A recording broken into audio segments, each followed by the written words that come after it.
correct. Okay, ready? Yeah! Woo! Wrong. Oh yeah, Hokkien Mee, I mean Hokkien Mee. The one near BBC.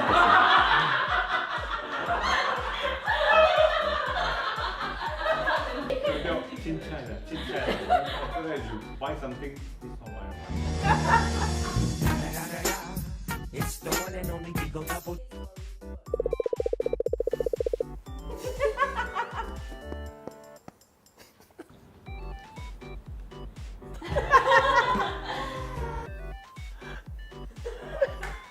Same person. It's the same person.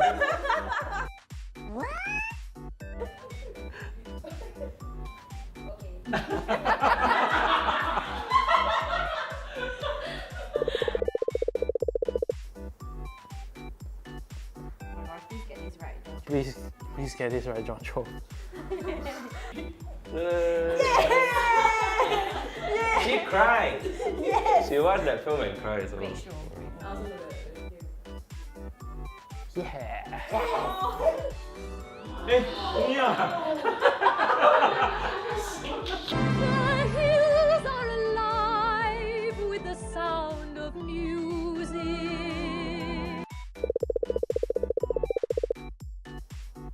Okay.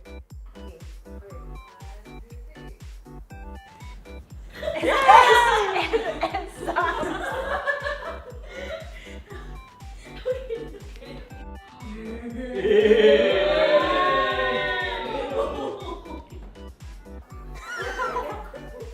They're all good books, yeah. Blatantly copying.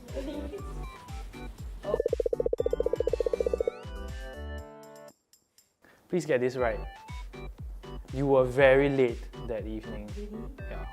I waited so long. I waited so long. I waited so long. Ooh. No discussion.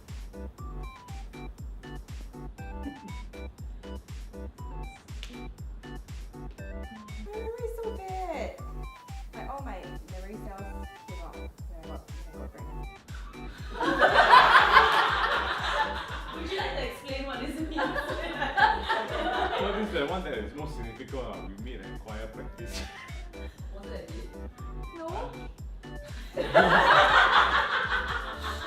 To me, it's when you met, you know. Don't be God. Good job.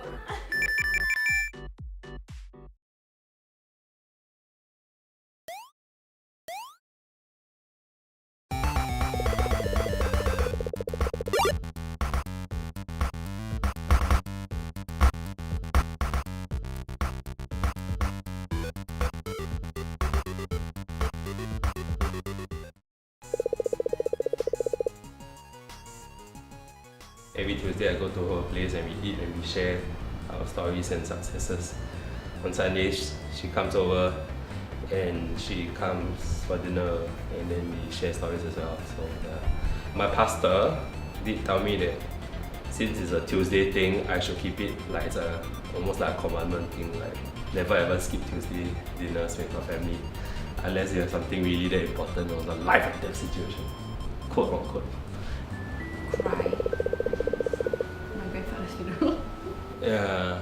Yeah, so last year when my grandfather passed away, like obviously I was crying when he was being cremated, and it was quite surprised to see him crying actually. And he was saying that he was crying because he felt sad that I was sad. We talked about it, and I think another way we actually grieved was to talk about my grandfather, what he has done in his life, because he met him. Like thankfully he managed to meet him before he passed away. Like he was physically there for the whole, the whole week, the whole 3 days of week. He was there. Now with a kid,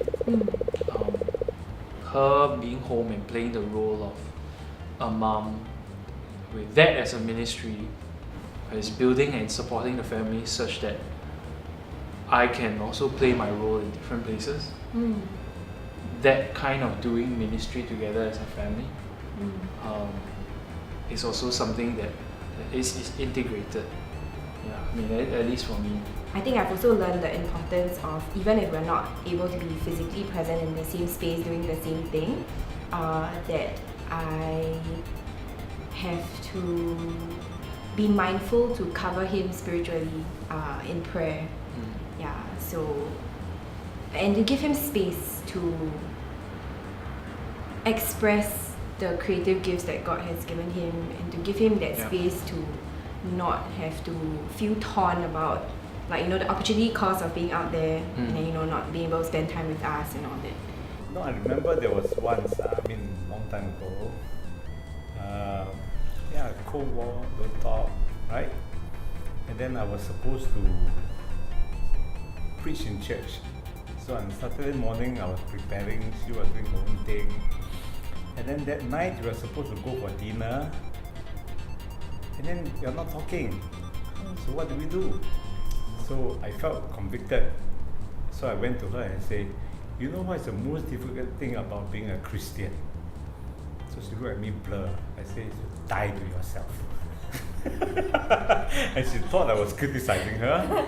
She looked at me blur. Then I say, tomorrow I'm preaching. Tonight we're supposed to go for dinner. So how are we going to show to the whole world that we are not talking to each other? Right? So I think it is really, I think the best way is to be convicted, by God as to what's wrong, what's right. Yeah. And I think don't insist for an apology immediately, because it's best to just cool down and then you think about it, because in that kind of situation nobody is right. I think for myself, over the years I've learned that I can speak up and voice my opinion, but I think more importantly, if there's something that we don't agree, is to bring it to the Lord in prayer. Yeah, and just wait and allow God to convict our hearts. He may change his mind, or I may change my mind, as the Lord convicts.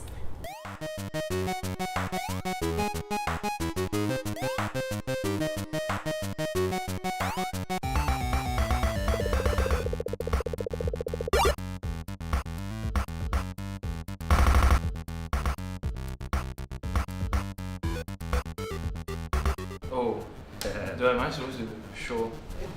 Just one more. Oh, this is different. John and Steph are getting married this year. What is one word of advice that you have for John? I will ask John whether it's too late to get out of this engagement. NANI? Whether there's a reason to get out of this engagement. I mean, honestly, I have to ask you this. Because I have come across cases where people just, we've been together for so long. The wedding banquet has been booked, invitations have gone out, let's just go through with it. And after the honeymoon, they say they want out. So the skeptical people will say you have an engagement ring, then your wedding ring, followed by the suffering. So I say that's a skeptical view. Okay, the not so skeptical view is, okay, engagement ring, wedding ring, then must be followed by the enduring. And the enduring will be a big task unless there is the endearing. Okay, so you got to now think whether the endearing will sustain your enduring. Be prepared. Anything that you think will go wrong will go wrong. Okay. On my wedding day, never bring wedding ring. Huh, really, man? Really? Oh, yeah. I think the most important thing is to remember the date of your honeymoon and to actually go to the airport correctly on the day. So I basically I miss my honeymoon. Yeah, and then I made John buy new tickets because for better or for worse, for richer or for poorer. No, but really, I think it's to keep accounts short. Yeah, because getting married really involves the coming together of two extremely different people. You have different cultures, different upbringing.